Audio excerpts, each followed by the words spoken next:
Kodam 15 Patimura dalam waktu dekat akan melakukan penertiban penambang ilegal di kawasan tambang ilegal Gunung Botak di Kabupaten Buru.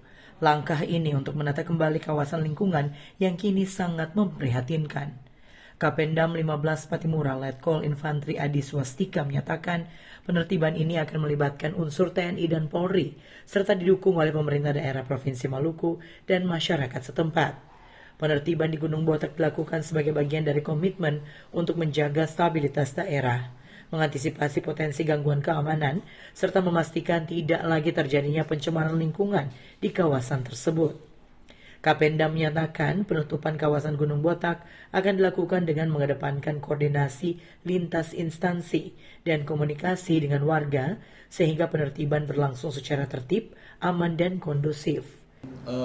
Tujuannya itu bukan hanya untuk sekedar pengosongan lahan, tapi juga menjaga lingkungan, terus